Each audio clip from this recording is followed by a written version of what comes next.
शिफा phone उठाओ बेटा। इधर लाओ। तुम्हारी जरूरत कैसे हुई है? मैंने अपनी बेटी की तरबियत ऐसी नहीं की है कि अपनी खुशियां पाने के लिए वो इतनी खुदगर्ज हो जाए। अपने खानदान की इज्जत और वकार अपने पैरों तले रोन कर अपने आशिक के साथ भाग जाए। अल्लाह ना करे, ये क्या कह रहे हो? मेरी बेटी घर से नहीं भागी है, मेरी इजाजत से गई है वो। मैंने खुद उसे अपनी दुआओं के साए तले रुखसत किया है। आपको सजा देनी है ना तो मुझे दे दीजिए, लेकिन प्लीज इस वक्त मुझे एक दफा शिफा से बात करने। अरे जब एक बार कह दिया था कि अब शिफा और महाज का कोई ताल्लुक नहीं है, तो तुम में इतनी हिम्मत कैसे आई कि शिफा को तुमने महाज के साथ घर से भगा दिया? तुमने अपने घर की, अपने हमारे खानदान की इज्जत के बारे में एक बार नहीं सोचा? सोचा था, मगर सिर्फ अपनी बेटी की खुशियों के बारे में सोचा था। जफर, एक बार आप भी तो सोचे ना, ये लोग खानदान वाले बातें करके कल को भूल जाएंगे। जिंदगी तो हमारी बेटी की खराब हो जाएगी ना। मैं माँ हूं, अपनी बेटी को तकलीफ में नहीं देख सकती। उसकी तड़प का अंदाजा है मुझे। मैं आपकी तरह अना में आके ना अपनी बेटी की खुशियों को कुर्बान नहीं कर सकती। Please, Mama. Please pick up the call, please.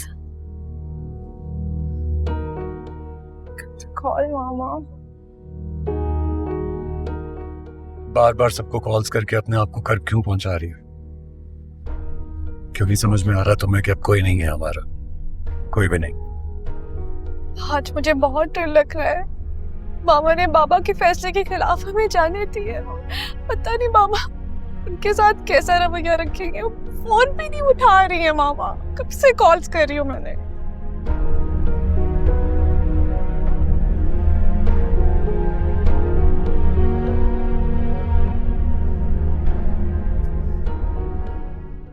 कोई नहीं मानेगा कि तुम्हारी इजाजत से गई है।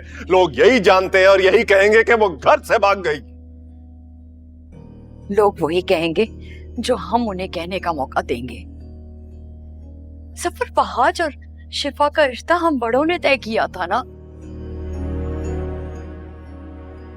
वो दोनों बचपन से एक साथ हैं, एक दूसरे से मोहब्बत करते हैं, इतना पुराना साथ है। एकदम एक झटके से ये सब कुछ कैसे खत्म हो सकता है? शायद मैं तुम्हें याद दिला दूं कि ये रिश्ता मैंने नहीं, ये तुम्हारे भाई साहब ने तोड़ा है। और जब ये एक बार रिश्ता खत्म कर दिया है तो हमारी बेटी को इतनी गिरी पड़ी नहीं है कि उनसे रिश्ता कायम करने के लिए हम उनके सामने गिड़गिड़ाते। बहुत गलत किया तुमने शीरीन, बहुत गलत। सफर प्लीज, अगर आप इन बच्चों के रिश्ते को दिल से कबूल कर लेंगे ना तो आपके इज्जत वकार पे कोई आंच नहीं आएगी। वो बिल्कुल वैसे रहेगा जैसे पहले था। लेकिन अगर हमारे बच्चे सड़कों पे बेयारो मददगार हो गए तब लोग बातें बनाएंगे। हरगिज़ नहीं। उन्होंने जो किया है उसका भुगतान तो उन्हें भुगतना ही होगा। मेरे जीते जी अब शिफा को इस घर में कदम रखने की इजाजत नहीं मिलेगी। मेरा अब उससे कोई ताल्लुक नहीं है। वो मर गई है मेरे लिए और उसका बाप मर गया उसके लिए। अल्लाह ना करे ऐसा नहीं।